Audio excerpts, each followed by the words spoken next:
In 1993, 15 children boarded a school bus for a field trip to the old Silver Creek mines, a historic landmark believed to hold secrets of the gold rush era. They were never seen again. No crash, no bodies, no trace. But 25 years later, a school bus was found buried deep beneath the earth, and what it revealed would shatter the quiet peace of Willow Creek forever. Before we start, hit subscribe to help uncover stories they tried to bury and make sure no truth stays hidden. And tell us in the comments, what city are you watching from?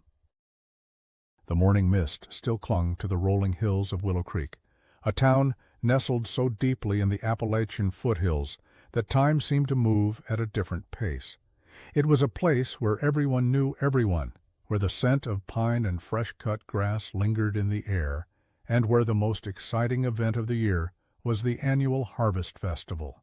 That Tuesday in April 1993 was supposed to be another ordinary day, marked only by the rustle of morning newspapers and the distant rumble of the school bus. For 15 eager children from Willow Creek Elementary, it was a day filled with the promise of adventure.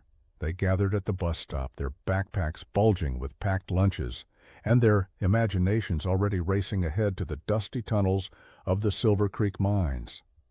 10-year-old Lily Mae Jenkins, with her bright red hair and a smattering of freckles, clutched a worn copy of Tom Sawyer to her chest, dreaming of hidden treasures. Across from her, quiet, studious Michael Thompson adjusted his glasses, his mind already dissecting the geological formations they would learn about. Even mischievous twin brothers, Billy and Bobby Miller, usually found raising ruckus, seemed subdued by the unusual anticipation, a silent pact of wonder passing between them. The bus, a familiar yellow Sentinel, pulled up precisely at 7:45 a.m., its brakes hissing softly. Mrs. Gable, their kind, no-nonsense fifth-grade teacher, offered a reassuring smile from the doorway. Mr. Henderson, the usual bus driver, a man whose laugh was as booming as his horn, waved from behind the wheel. The children piled in, a cacophony of excited whispers and shuffling feet, finding their seats and craning their necks for a last glimpse of their parents waving goodbye from front porches. The air inside the bus buzzed with an almost palpable energy, a blend of youthful innocence and the thrill of escape from the classroom routine. They talked about what they hoped to see, what they might discover, completely unaware that this journey would be unlike any other. They waved, they giggled, they settled in. The bus pulled away, a yellow streak against the waking green of the hills, leaving behind only the fading sound of its engine and the quiet certainty that they would return by dusk. No ominous clouds gathered, no strange omens appeared.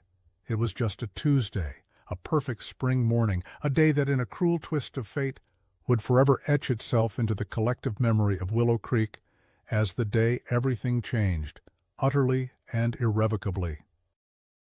25 years later, the soft hum of Willow Creek had been replaced by the roar of heavy machinery. The old, forgotten timberland, once a playground for local kids and a hunting ground for deer, was being cleared for a new, ambitious housing development.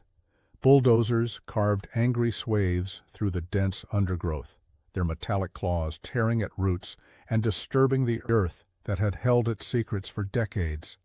It was a scorching August afternoon, the kind where the air shimmered above the cracked asphalt roads and the dust kicked up by the machines hung in a thick, choking cloud.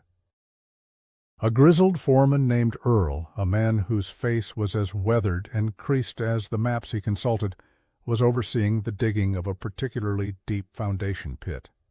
The ground there was unusually soft, almost marshy, despite weeks of dry weather. His excavator operator, a young eager man named Cody, squinted against the glare as his bucket bit into the soil. Suddenly, the clang of metal against something unyielding echoed through the quiet forest. Cody frowned, assuming he'd hit a stubborn rock or a forgotten piece of old farm equipment. He pulled back the lever, repositioned the bucket, and dug again with more force. This time, the sound was undeniably different. A hollow, resonant thud followed by a scraping sound that sent a chill down his spine. The earth around the bucket began to crumble, revealing a distinct patch of faded yellow. Curiosity and a flicker of unease pushed Cody to dig more carefully. As more soil gave way, the unmistakable curved roof of a vehicle emerged, coated in layers of accumulated dirt and rust. It was too large for a car, too uniform for a piece of abandoned farm machinery. With growing apprehension, Cody killed the engine of his excavator, the sudden silence of the forest amplifying the pounding of his own heart. He jumped down from the cab, wiping sweat from his brow, and approached the exposed metal. He scraped away a handful of dirt, and the distinct, grimy outline of a school bus window became clear. A shiver, unrelated to the heat, ran through him. Earl, alerted by the sudden quiet, strode over, his brow furrowed. His eyes widened as he took in the impossible sight. A school bus buried. Here. Questions piled up in his mind, suffocating the afternoon heat. Why was it here? How long had it been hidden? And what, or who, was inside?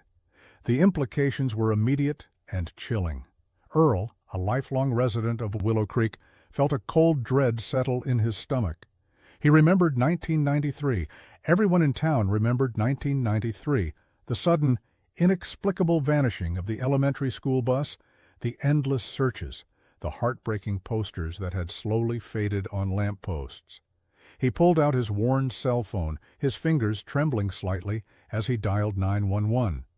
The dispatcher's calm voice on the other end felt utterly out of place in the face of this grotesque discovery.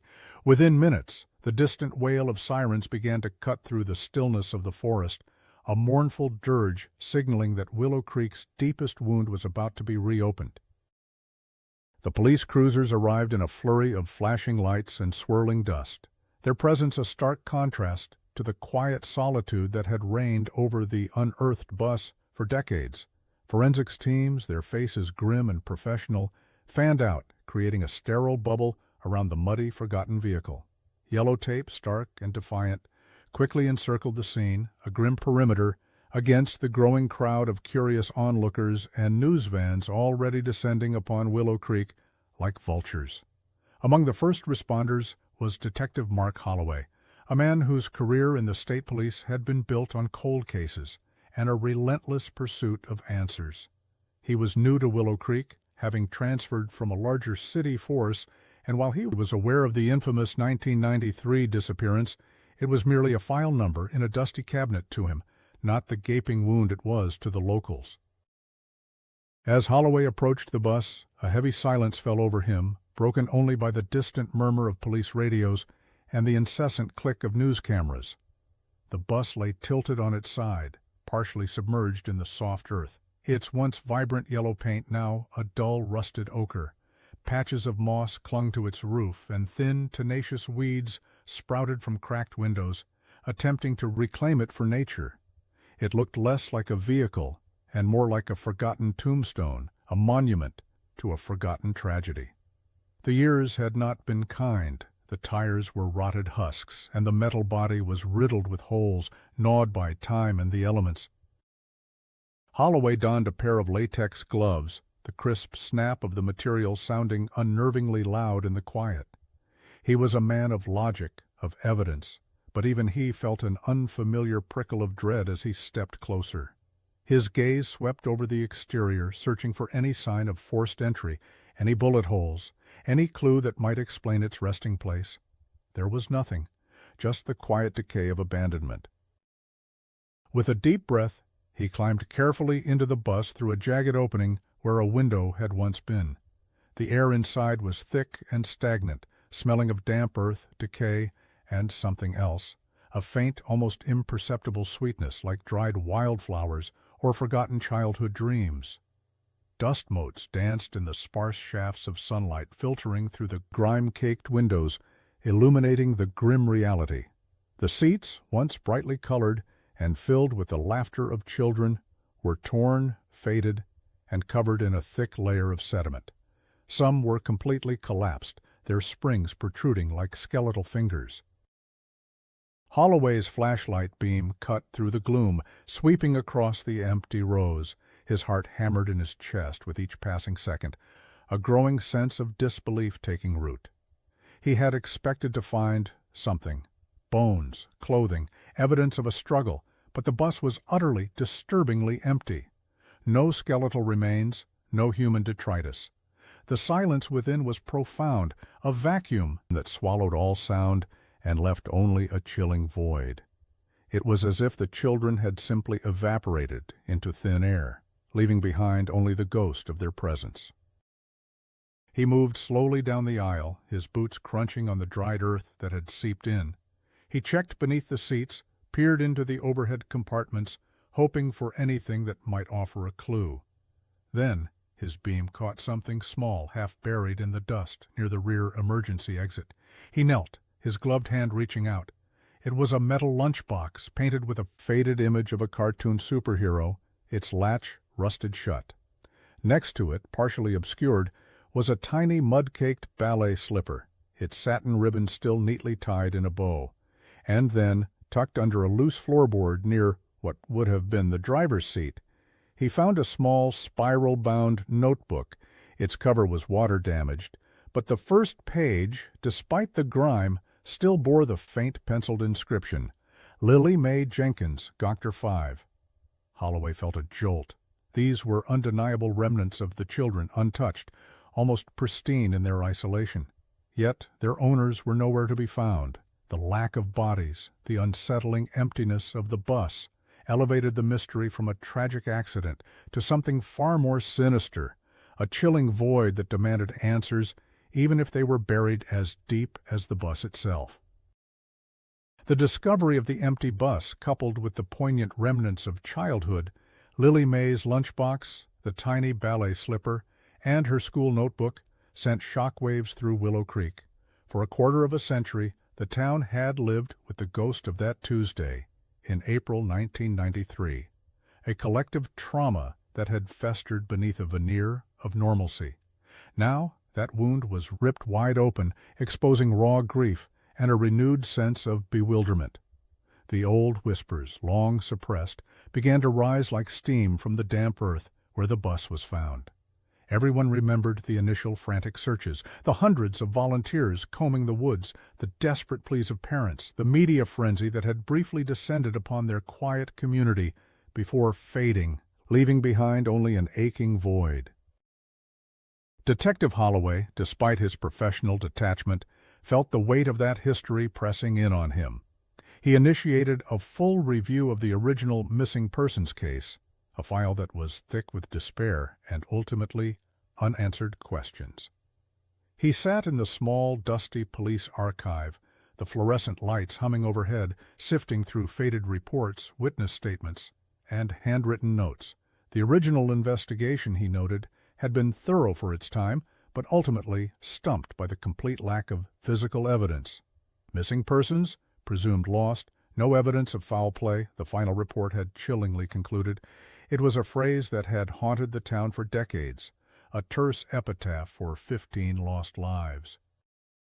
He pulled up faded photographs of the children, Lily Mae with her spirited grin, Michael serious and thoughtful, the boisterous Miller twins, their identical faces already hinting at mischief. He read the heartbreaking testimonies of their parents, their words etched with an agony that time had failed to diminish. There was Mrs. Jenkins, who had described Lily Mae's excitement about the field trip, her meticulously packed lunch. Mr. and Mrs. Thompson, quiet and reserved, who recalled Michael's fascination with geology and his meticulous preparations for the trip. The raw pain in those old files was palpable, a testament to the enduring scar left on the community. Holloway also found numerous accounts from Willow Creek residents who had volunteered in the initial search. Their frustration and helplessness were evident in every line. They had scoured every inch of the surrounding wilderness, dragged every pond and creek, interviewed every person who might have seen the bus. But the terrain around the Silver Creek mines was vast and unforgiving, a labyrinth of dense forests, forgotten logging trails, and abandoned mine shafts. It was a place where things could easily disappear, swallowed by the earth itself. As Holloway delved deeper, a pattern emerged, a recurring undercurrent of suspicion, a feeling among the locals that the official investigation had missed something, or perhaps deliberately overlooked it. There were vague mentions of a reclusive community living deep within the older, more isolated parts of the woods, a group known for their insular nature and distrust of outsiders. These were dismissed as local folklore or unfounded rumors in the original reports, but now, with the bus found buried, Holloway couldn't shake the unsettling feeling that there might have been more to these whispers than simple superstition. The very ground beneath Willow Creek, it seemed, was beginning to yield not just secrets, but the echoes of a tragedy that had stubbornly refused to be forgotten. The town had longed for closure, for answers, but as Holloway sifted through the old files, he began to realize that the truth, when it finally emerged, might be far more unsettling than anyone could have imagined. The relentless August heat had finally broken, replaced by a sudden chilling rain that lashed against the windows of Willow Creek General Hospital. The downpour seemed to mirror the emotional deluge that had engulfed the town since the bus's discovery. Detective Holloway, however, found himself in a sterile, brightly lit room far removed from the storm outside. He sat opposite Dr. Evelyn Reed, a seasoned psychologist with kind eyes but a weary expression, who gestured towards a figure huddled in a bed across the room. The woman lay curled on her side, facing away from them, her body thin and almost skeletal beneath the crisp hospital sheets. Her hair, once a vibrant blonde, was matted and streaked with gray, reaching past her shoulders. Her clothes, recovered from her arrival, were an odd assortment: a threadbare, oversized man's shirt and frayed denim overalls, both utterly out of place for the year 2018. She had been found wandering disoriented on the outskirts of Willow Creek, near an old, forgotten logging trail that wound deep into the wilderness. A lone hiker, startled by her sudden appearance, had called it in. When asked her name, she had mumbled something almost inaudible, but when pressed, she had finally articulated, in a voice raspy with disuse, Lily Mae Jenkins, I'm 12. Holloway felt a cold knot tighten in his stomach. Lily Mae Jenkins, the name from the lunchbox, from the school notebook, from the faded photograph in the old case file, the freckled girl with the red hair, and the beloved copy of Tom Sawyer. It was an impossible claim. Lily Mae Jenkins would be 37 now, not 12. Yet the woman's features, though gaunt and aged beyond their years, held a haunting resemblance to the photograph. Dr. Reed spoke softly, her voice hushed. Physically, she's malnourished and dehydrated, but otherwise stable. Mentally, it's complex. She exhibits profound disorientation and memory gaps. Her perception of time is severely distorted. She insists it's 1993 and that she's still a child. Dr. Reed paused, adjusting her glasses. Her emotional responses are stunted, almost flat. It's consistent with prolonged isolation and severe trauma. She reacts with fear to loud noises, bright lights, and any mention of the outside world beyond a very narrow scope she describes. Holloway looked at the fragile figure, his mind grappling with the enormity of it. Could this truly be Lily Mae? If so, where had she been for 25 years? And what had happened to the other 14 children? The questions hammered at him, demanding answers that seemed beyond the realm of possibility. He spent hours watching her, trying to glean some clue from her restless sleep, her occasional whimpers. He saw the subtle twitches, the way her eyes darted beneath closed lids as if still seeing something terrifying. He noticed the peculiar way her hands, though adult-sized, sometimes curled into small childlike fists. Medical tests swiftly confirmed her identity through DNA, matching her to samples from Lily Mae Jenkins's parents, who were still alive, living quiet, heartbroken lives just a few towns over. The news hit them like a fresh avalanche, a bewildering mix of overwhelming joy and profound terror. Their little girl was alive, but she was not little, and she was deeply, irrevocably changed. The initial skepticism that had hardened Holloway's approach began to crumble, replaced by a chilling sense of awe and urgency. This wasn't just a cold case anymore. It was a living, breathing mystery, a human being who held the key to unlocking 2 decades of silence. Lily Mae, as she was still insisting on being called, was a ghost brought back to life, a tragic echo of the past suddenly made flesh. Her very presence was a testament to survival, but also a terrifying indicator of the horrors she must have endured. Holloway knew that every moment was critical. Lily May was a fragile vessel, and extracting the truth from her shattered psyche would be the most delicate and vital task of his career. The implications of her survival were staggering, pushing the boundaries of what anyone in Willow Creek, or indeed the entire state, had ever dared to imagine. She was the first crack in the wall of silence, and Holloway sensed, with a growing dread, that behind it lay a truth far darker and more convoluted than the simple tragedy of a lost school bus. The hospital room became a crucible of hope and despair. Lily May, still clinging to the identity of a 12-year-old from 1993, was a tightly coiled spring of fear and confusion. Dr. Reed, with Holloway observing intently, employed a delicate touch, encouraging her to speak, to remember, without pushing her too hard. It was a painstaking process, a slow chipping away at years of silence and, perhaps, deliberate suppression. Lily May's words were often nonsensical, jumbled fragments that shifted between childlike wonder and adult terror. She spoke of the new house, a place where the windows were boarded up and the light was always dim, as if shrouded by an endless dusk. She talked about them, a vague, shadowy presence that enforced strict rules, especially about talking.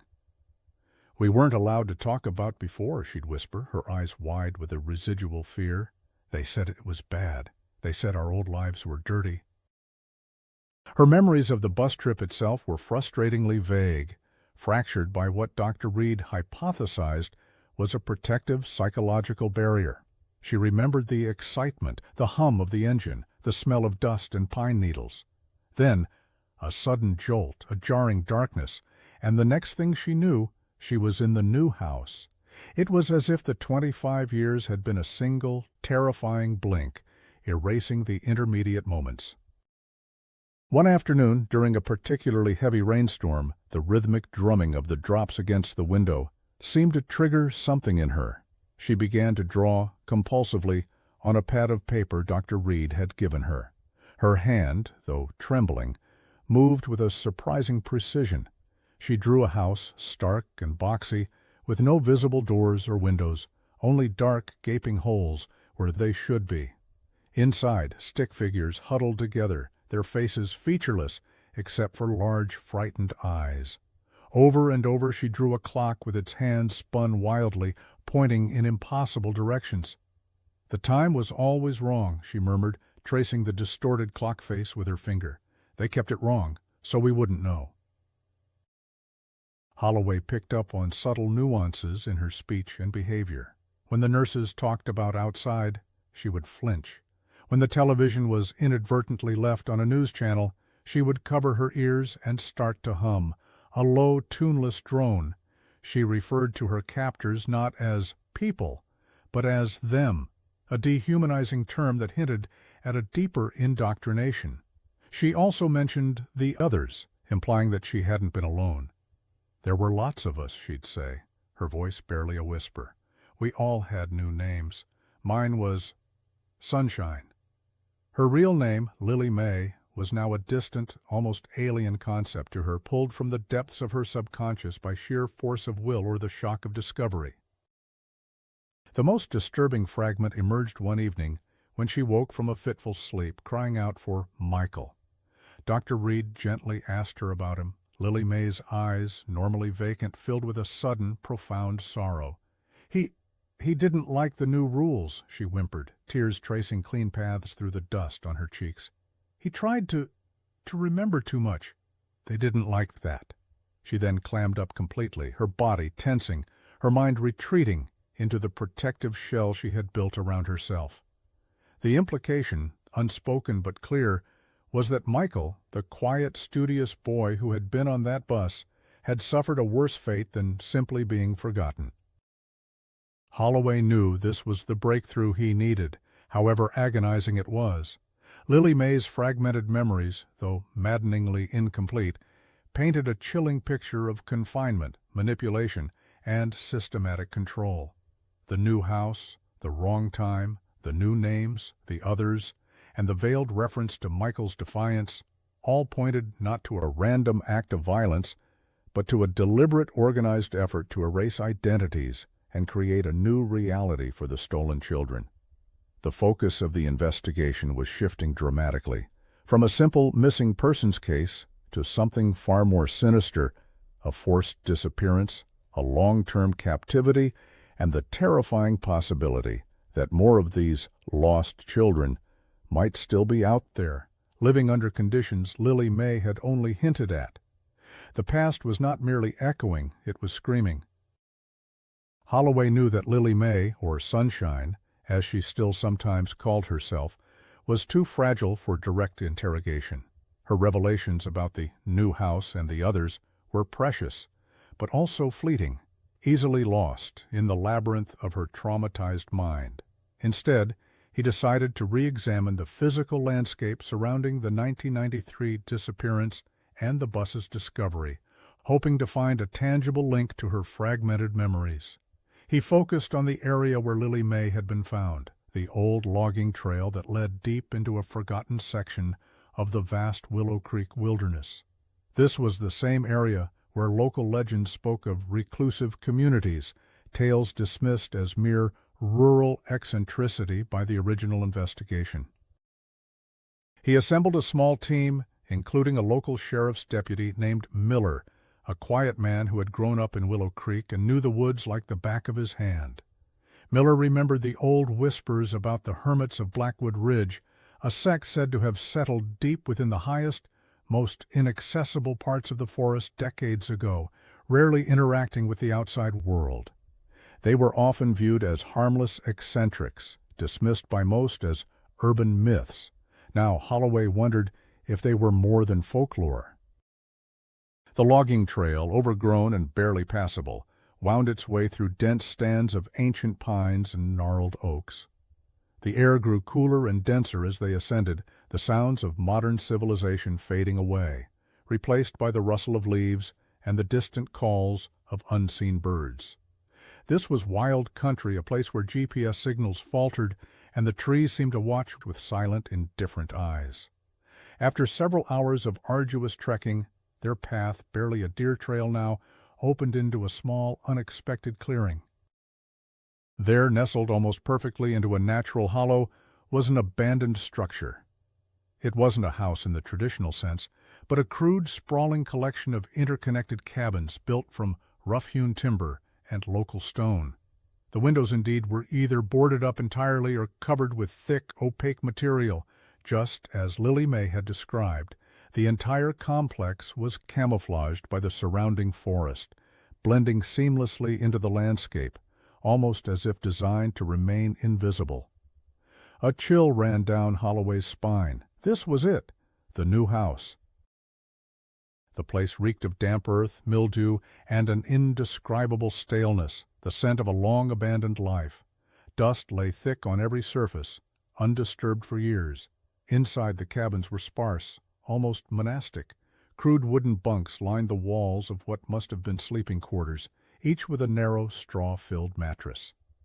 There were signs of communal living, a large, rudimentary dining hall with long plank tables, a shared kitchen with a stone hearth, and what looked like a makeshift schoolroom, complete with a slate blackboard and a few rickety chairs. On the blackboard, written in faded chalk, were mathematical equations and simple sentences, but with a peculiar emphasis on dates, all of them wrong, skewed, or repeating the same incorrect year. As Holloway moved through the silent complex, his flashlight beam danced across forgotten objects. In one corner of the communal area, half buried under a collapsed shelf, he found a child's small wooden toy horse. The paint was chipped, but it was undoubtedly a child's plaything, one that hadn't seen the light of day in decades. In the schoolroom, tucked beneath a loose floorboard, he discovered a small, intricately carved wooden bird. Its wings were outstretched, as if in mid-flight. He immediately recognized it. It was identical to a drawing Lily May had repeatedly sketched in her hospital room, a bird, she'd explained, that Michael had carved for her, A wave of profound sadness washed over him, a physical ache for the innocent lives that had been held captive here. Then, in a small hidden alcove behind the communal kitchen, Holloway made his most significant discovery yet. It was a metal box, rusted but secured with a heavy, old-fashioned padlock. He forced it open. Inside, wrapped in yellowed cloth, were several items that made his breath catch in his throat. A small tarnished silver locket, the kind a child would wear. A worn baseball mitt, clearly left-handed, with a familiar signature scrawled on the inside. And finally, a crudely drawn map, almost like a treasure map, detailing the surrounding woods, with several points marked with X's. One of the X's was labeled Bus. Another, further to the north, simply said Home. The most chilling detail, however, was a small hand-stitched sampler tucked at the very bottom of the box. Its faded cross-stitch read, "Welcome to Arcadia." Holloway stared at the word, a cold dread seeping into his bones. Arcadia. It sounded idyllic, peaceful. But the objects, the crude drawings, Lily May's fragmented memories, they painted a picture of anything but. This was no simple reclusive community. This was a place where children had been taken, held, and systematically stripped of their identities. The discovery of the wooden bird and the map, undeniable links to the vanished children, confirmed his worst suspicions. The hermits of Blackwood Ridge were not just reclusive, they were involved in a crime of unimaginable scale, a chilling secret hidden in plain sight for decades. And the map leading to home suggested that somewhere, deeper in the wilderness, there might be more. The hunt was far from over. It had just truly begun. The Arcadia compound, as Holloway now secretly called it, had been abandoned for years, yet the chilling evidence it contained suggested a recent and abrupt departure. The dust, though thick, wasn't ancient. Some of the crude supplies still showed signs of recent use, albeit years ago. Holloway's next move was to find someone, anyone, who knew about the hermits of Blackwood Ridge. Local Deputy Miller, for all his knowledge of the woods, had only vague, almost dismissive recollections of the sect. Most locals considered them harmless, if eccentric, recluses, but Holloway felt a growing conviction that they were anything but harmless. He started by pulling up old land records, tracing property lines around the Blackwood Ridge area. Many plots were owned by shell corporations or trusts with obscure names, frustratingly difficult to trace. But one name, a faded signature on a deed dating back to the 1960s, caught his eye: Elara Vance.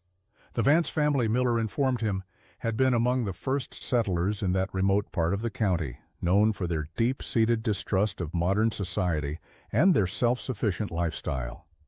Elara Vance was the last known surviving member of the original family, a woman now in her late 70s, living in a dilapidated farmhouse even further off the grid, closer to the old Silver Creek mines themselves. Holloway and Miller drove out to the Vance farm, the gravel road giving away to a muddy track, barely wide enough for their cruiser. The farmhouse was a skeletal structure, leaning precariously, its windows dark and empty, like vacant eyes. An oppressive silence hung in the air, broken only by the creaking of the porch swing in the wind. A thin wisp of smoke curled from the chimney, signaling life within. Holloway knocked on the warped wooden door, his knuckles echoing hollowly. After a long moment, the door creaked open just a sliver, revealing a pair of piercing, distrustful eyes. Elara Vance was a woman seemingly carved from the harsh landscape around her, gaunt, with a face deeply lined by sun and time, and a hair the color of bone. She clutched a worn blanket around her shoulders, her stance wary, like a wild animal.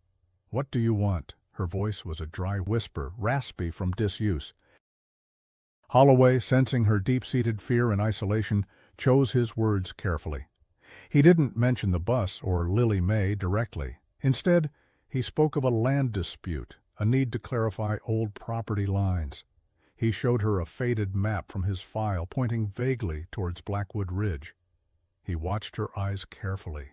When his finger hovered over the location of the Arcadia compound, he saw a flicker, a brief but unmistakable spark of recognition and fear in her gaze. "You know this land well, Mrs. Vance," Holloway said, his voice calm and steady. "Have you ever seen anyone building up there? Any large groups?" Ilara's eyes narrowed. She didn't answer immediately, her gaze drifting past him, as if seeing phantoms in the mist-shrouded trees. "People come and go in these parts," she finally rasped, her voice barely audible. "Always have. They keep to themselves." Holloway pressed gently. "What about the hermits? The Vance family was close to them, weren't they?" A shiver seemed to pass through Ilara. She pulled the blanket tighter. "They weren't hermits," she whispered, her voice laced with an old deep-seated terror. "Not really. They called themselves the Chosen. Said they were building a pure world, away from the corruption." Her eyes fixed on Holloway, wide and haunted. "They took things, people. They called it saving them." Holloway's heart pounded. Saving them from what? Ilara shook her head, a tremor running through her frail frame. "From the outside, from sin, from time." She paused, her gaze dropping to her gnarled hands. "They believed the world was ending, that the children, they were special, purer.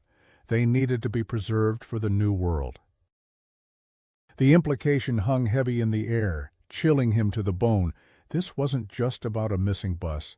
It was about a deeply unsettling ideology.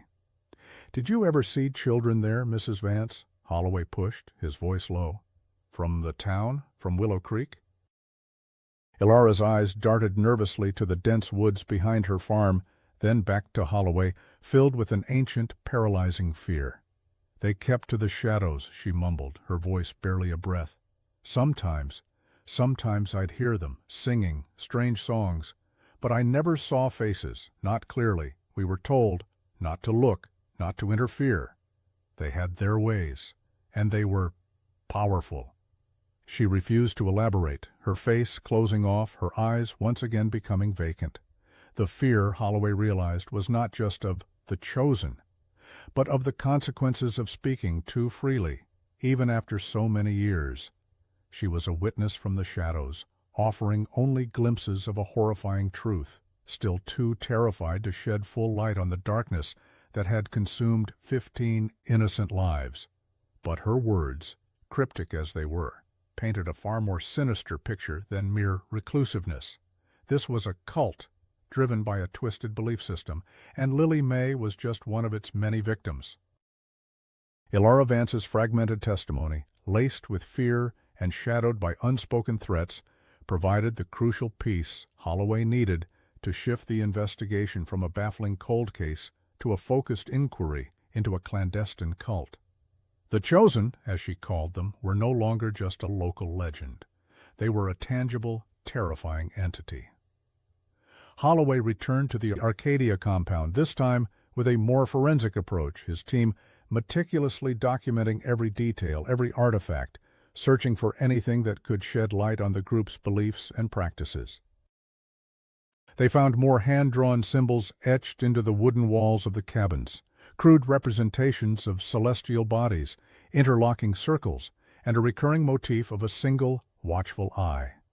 These symbols, when researched by Holloway's team, bore unsettling similarities to those used by various apocalyptic and isolationist cults throughout history. The emphasis on purity, the outside world being corrupt, and the notion of saving children for a new world echoed chillingly familiar doctrines. In the makeshift classroom tucked beneath a loose floorboard that Lily May had likely unknowingly pointed them towards, they discovered a hidden cache of worn, leather-bound journals. Their pages were filled with densely written, almost fanatical script detailing a twisted theology. The writings spoke of a prophesied great cleansing that would purge the earth of its impurities, leaving only the Chosen to inherit a new, pristine world. Children, it was written, were especially susceptible to the sickness of the outside, their minds pliable, their souls innocent. They needed to be protected, isolated, and re-educated to prepare them for this new reality. The authors of these journals, Holloway deduced, were the architects of Arcadia, the orchestrators of this grotesque social experiment. The journals meticulously outlined a regimen of strict rules: no speaking of the past, No use of old names, controlled access to information, and a distorted sense of time, precisely as Lily May had described. They believed that by severing the children's ties to their former lives, they could effectively purify them and reprogram their minds. The concept of Arcadia was not merely a physical place but a state of being, a fabricated reality designed to erase their true identities and replace them with a manufactured innocence. The journal's detailed daily lessons focused on their unique cosmology, lessons that twisted history and science to fit their narrative of impending doom and their own chosen status. Among the chilling entries, Holloway found a chilling passage written in a different hand, a hand that seemed younger, more hesitant.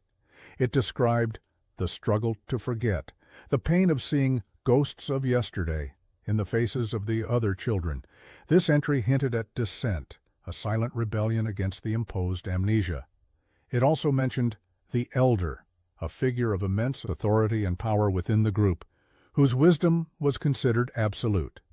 It became clear that the cult was not simply a collection of individuals, but a hierarchical structure with a powerful leader at its core. The journals also contained detailed logs of the children's progress, noting their compliance, their struggles, and their eventual acceptance of their new identities. Some entries were disturbingly cold, almost clinical, treating the children less as individuals and more as subjects in an experiment. The entries about a boy named Stargazer, Holloway suspected this was Michael Thompson, given Lily May's previous outburst, were particularly unsettling, describing his persistent questioning and difficulty in letting go of the old world. The journal entries abruptly ended in the late 2000s, suggesting that the cult's main activities at Arcadia had ceased, but offered no explanation as to why. The sheer scale of the deception, the methodical psychological manipulation, was staggering. This wasn't a random abduction, it was a deeply ingrained ideological operation. The bus was buried not to hide a crash, but to erase any trace of the children's former lives, to make them truly disappear from the outside world. Holloway now understood the profound depth of Lily May's trauma, the layers of fabricated reality she had lived under. The question of who these people were and where they had gone became even more pressing. The cult's insidious nature, their belief in their own righteous cause, made them far more dangerous than common criminals. They were driven by conviction, and conviction, Holloway knew, could lead to unspeakable acts. He was now pursuing not just a missing persons case, but an ideological war waged against the very identities of 15 innocent children, and somewhere out there, the architects of Arcadia might still be hiding. Armed with the chilling revelations from the cult's journals and Alara Vance's guarded testimony, Detective Holloway returned to Lily May's hospital room with a renewed sense of purpose. He understood now that her fractured memories were not just the result of trauma, but of a deliberate, systematic reprogramming. His goal was to find a way to access those deeper buried truths. He brought with him a new set of art supplies, a large sketch pad, and a fresh box of brightly colored crayons, hoping that visual expression might bypass the linguistic barriers her mind had erected. Dr. Reed, observing Holloway's changed demeanor, understood his intent. She encouraged Lily May to draw, to express whatever came to mind without judgment or pressure. For days, Lily May mostly sketched the same recurring themes: the windowless new house, the distorted clocks, and the small wooden bird that represented Michael.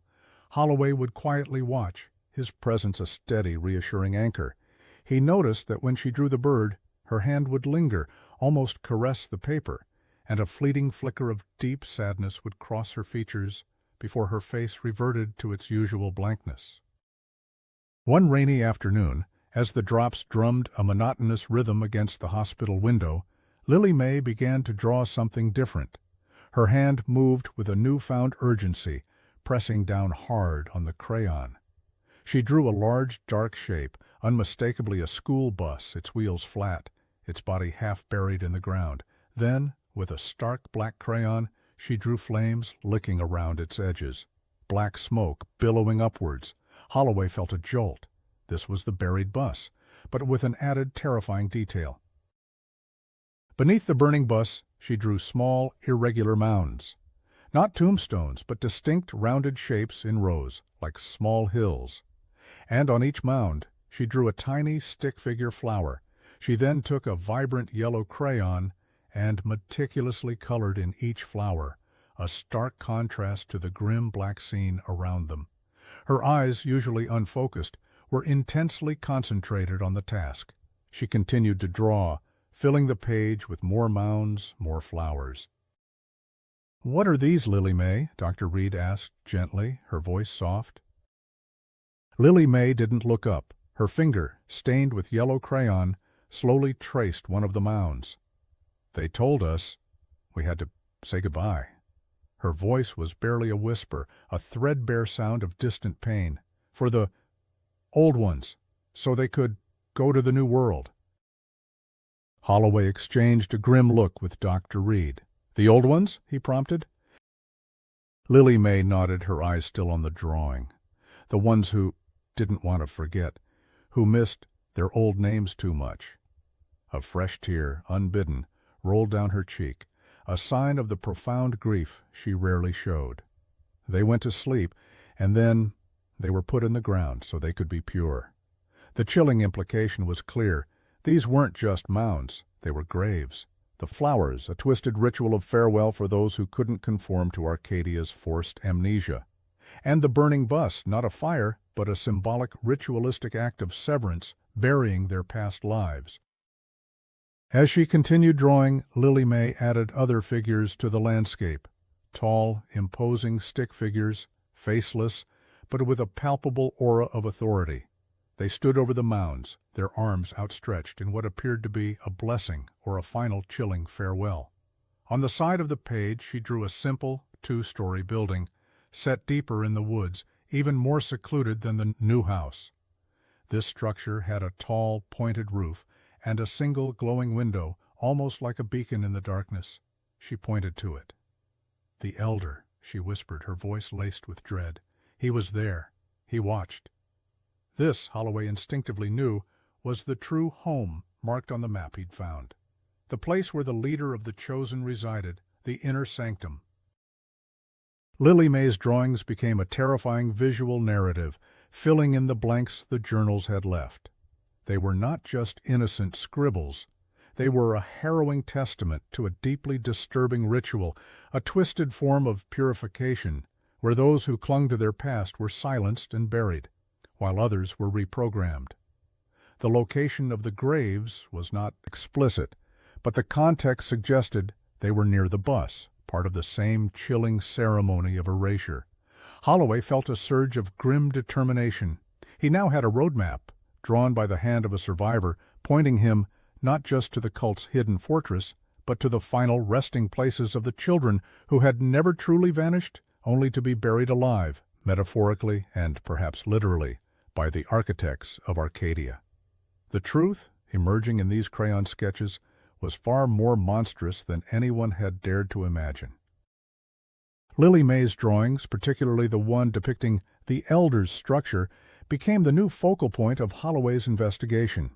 If the Arcadia compound was where children were held and reprogrammed, then this isolated building, deeper in the wilderness, represented the cult's nerve center, the dwelling of its elusive leader. The map found at Arcadia, with its ominous home marking, now made chilling sense. Holloway knew this would be a far more perilous undertaking than simply exploring an abandoned camp.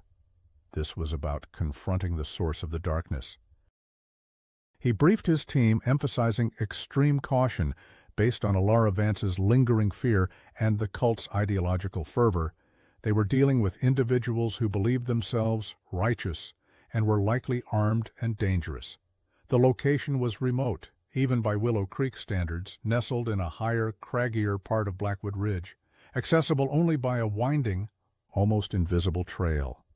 The terrain was unforgiving, thick with thorny underbrush and treacherous ravines, a natural fortress guarding the cult's last known stronghold. They set out at dawn, a small, highly trained unit, moving with stealth through the dense forest. The air was cold and damp, the trees dripping from a recent night rain, muffling their footsteps. Hours passed, marked only by the strenuous climb and the increasing wildness of the landscape. They navigated using the crude map, cross-referencing it with satellite imagery that revealed faint, unrecorded paths. The sense of isolation deepened with every step. The forest seemed to grow denser, the light dimmer, as if absorbing them into its ancient, silent embrace. Finally, after a grueling ascent, the trail opened onto a hidden plateau, and there it was, a single, imposing structure, exactly as Lily May had drawn it. It was built of rough-hewn stone and dark timber, rising 2 stories high, with a sharply peaked roof. Unlike the Arcadia cabins, this building had a more permanent, almost fortress-like quality. A single small window on the upper floor glowed faintly, a beacon in the encroaching twilight, confirming that it was not abandoned. Holloway felt a surge of adrenaline, his hand instinctively going to his sidearm. They approached with agonizing slowness, using the thick undergrowth for cover. The air around the structure carried a faint, almost metallic scent, mingled with the smell of wood smoke. No sounds emanated from within, no voices, no music, only an unnerving silence. As they drew closer, Holloway noticed something else. The ground around the building was disturbed in places, not by cultivation, but by what looked like recently dug earth. His stomach clenched. Were there more graves here? Reaching the edge of a small clearing, they took up positions. Holloway peered through a gap in the foliage.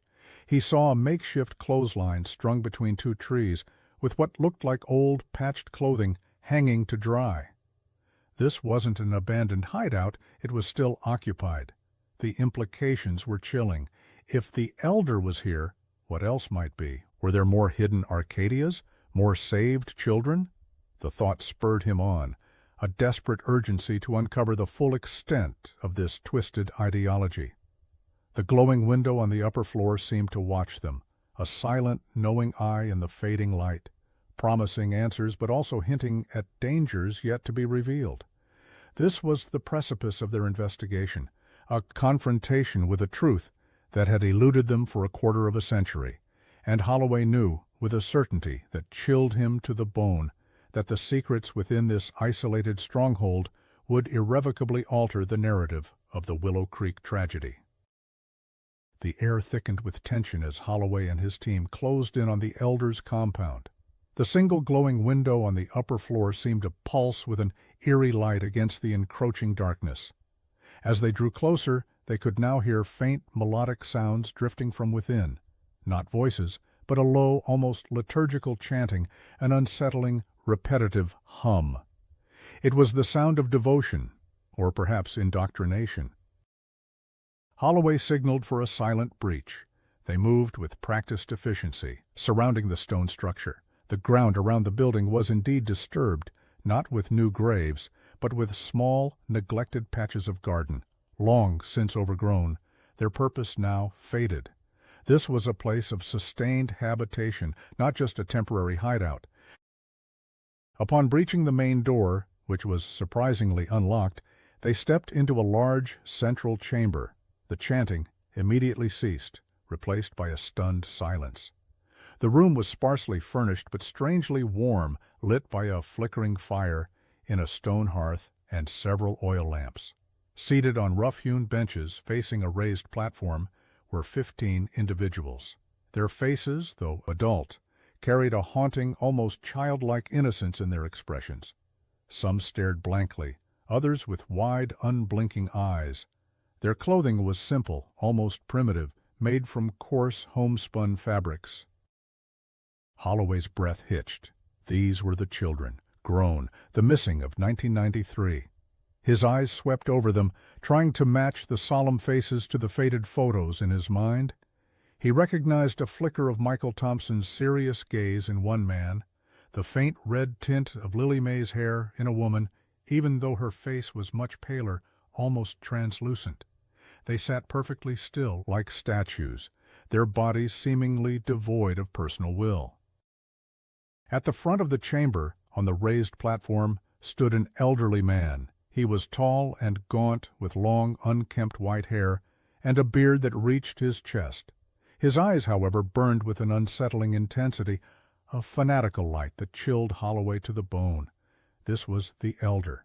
He wore a simple, undyed robe, and in his hand he clutched a leather-bound book, undoubtedly one of the cult's sacred texts. He showed no fear, only a strange, serene defiance. "You have come." The elder's voice was surprisingly clear, resonant with a quiet authority. "You have found our sanctuary, our Arcadia." There was no remorse in his tone, only a deep-seated conviction. He looked at Holloway not with hostility, but with a strange pity. "You bring the sickness of the outside world into our purity." Holloway ignored the philosophical provocation. "We're here for the children," he stated, his voice firm, echoing in the quiet chamber. "They've been missing for 25 years. The elder smiled, a slow, unsettling curve of his lips. "Missing? No, they were saved. From the decay, from the lies, from the world that would corrupt their souls."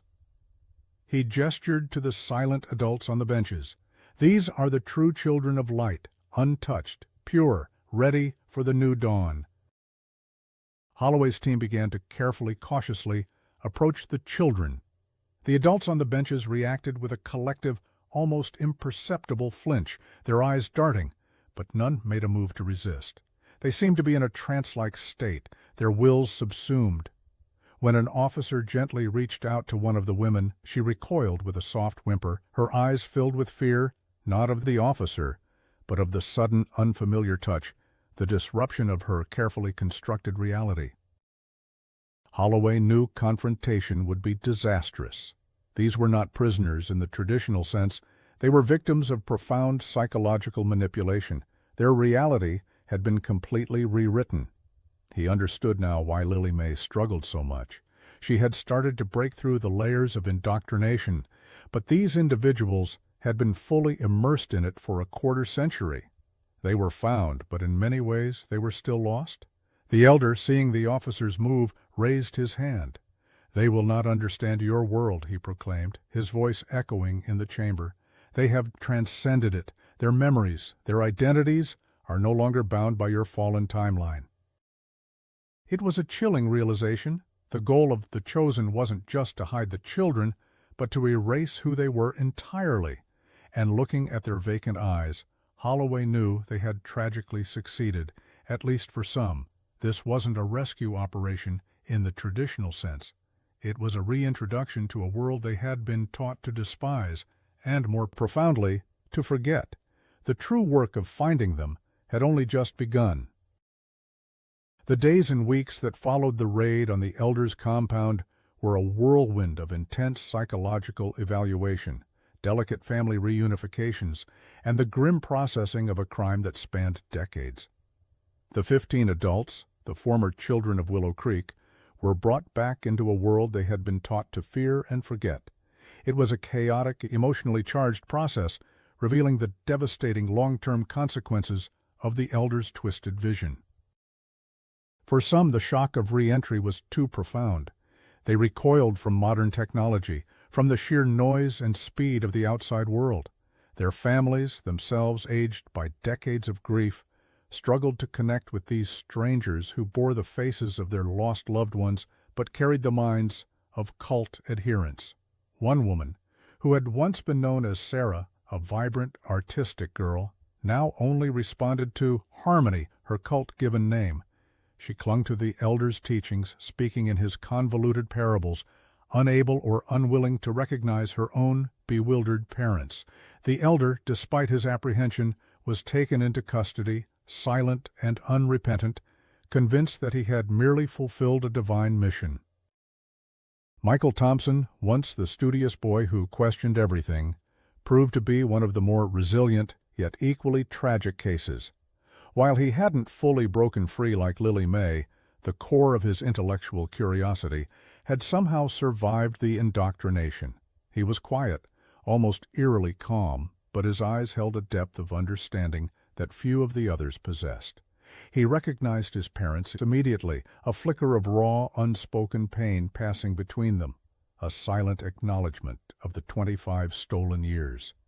Yet his grasp of time remained fractured. He spoke of the current year with a detached academic interest, as if it were a historical fact rather than his present reality.